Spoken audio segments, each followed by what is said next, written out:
अस्सलाम वालेकुम दोस्तों, मैं एडवोकेट हसन रज़ा जागीरानी आपसे मुखातिब हूँ। आज मैं सब रजिस्ट्रार ऑफिस क्लिफ्टन 2 कराची में 2 प्लाट ट्रांसफ़र करवा के अभी वापस आ रहा हूँ, ऑफिस के लिए जा रहा हूँ। तो मैं अपना एक्सपीरियंस आपसे शेयर करना चाह रहा हूँ कि अगर आप अपनी कोई प्रॉपर्टी खुद ट्रांसफ़र करवाना चाहते हैं तो आपको कौन कौन सी टैक्सेस का और कौन कौन से डॉक्यूमेंट्स का ख्याल रखना चाहिए, उनकी कौन कौन सी चेक लिस्ट है जिनको आप चेक करके सारी चीज़ें मतलब अकॉर्डिंग टू लॉ कंप्लीट करके फिर आप जाएं और सब चार्ज आपके पास अपने डॉक्यूमेंट जो है ट्रांसफ़र के लिए पेश करें। सबसे पहले आपको ये देखना होगा कि जो बायर है वो इनकम टैक्स फाइलर है या नॉन फाइलर। अगर फाइलर है तो उसको एडवांस इनकम टैक्स जमा करवानी पड़ेगी 2%, और अगर नॉन फाइलर है तो 7% उनको एडवांस इनकम टैक्स जमा करवानी पड़ेगी। और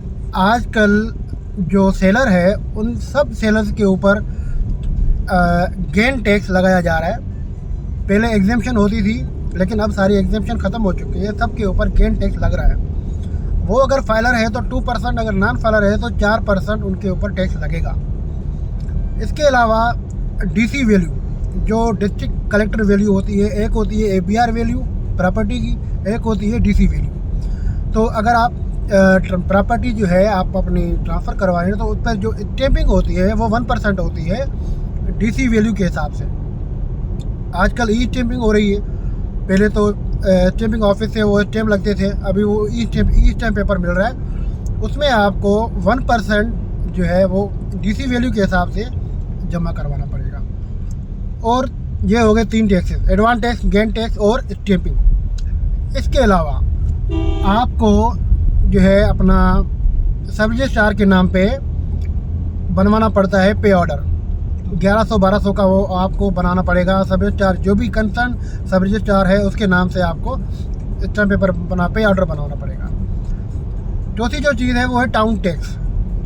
प्रॉपर्टी आप ट्रांसफ़र करवा रहे हैं तो जो सेलर है ये अपना सब रजिस्ट्रार की फ़ीस, एडवांस टैक्स और टाउन टैक्स और ये सारी चीज़ें जो हैं अपना स्टैंपिंग, ये सेलर भरेगा। ये सारी जो लायबिलिटीज़ है, ये सारे जो पेएबल हैं वो सेलर को दे रहे हैं। तो वो जो है टाउन टैक्स जो होगा वो जो कंसर्न डिस्ट्रिक्ट होगा उसका जैसे अभी मैं करके आया हूँ डिस्ट्रिक्ट साउथ क्लिफ्टन का, तो मैंने डीएमसी डिस्ट्रिक्ट साउथ कराची का पे ऑर्डर बनवाया, 1% का पे ऑर्डर।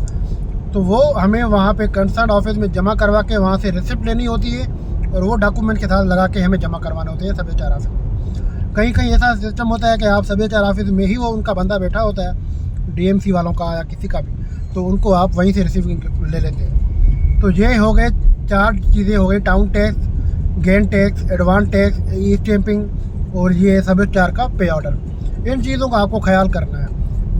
जो भी आपका मार्केट वैल्यू है उस हिसाब से आपको वो परसेंटेज निकाल के सारी कैलकुलेशन करनी है कि आपकी प्रॉपर्टी की जो वैल्यू है वो कितनी है और कितना टैक्स बनता है। बाकी जो चीज़ें हैं वो जो आपको पता है, जो पाकिस्तान में जो सिस्टम होता है आशीर्वाद वाला, वो अलग है। तो वो फिर आपको अपने किसी कंसर्न लॉयर से बात करके आपको वो सारी चीज़ें वो आपको गाइड करेगा कि कौन कौन से डॉक्यूमेंट्स रिक्वायर्ड है और कौन कौन से म्यूटेशन कभी कभी नहीं होती, कभी कभी लीज एक्सपायर होती है, वो सारी चीज़ें होती हैं। फिर उनके लिए फिर वो सारी चीज़ें पूरी करनी पड़ती हैं, रिक्वायरमेंट सारी चीज़ें। अगर आपको मज़ीद कोई भी इंफॉर्मेशन चाहिए प्रॉपर्टी ट्रांसफ़र करने के हवाले से तो आप मुझसे रब्ता कर सकते हैं। मेरा व्हाट्सअप नंबर आपको स्क्रीन नज़र आ रहा है। आप को कोई भी इंफॉर्मेशन चाहिए, contact me. Thank you so much. अल्लाह हाफ़िज़।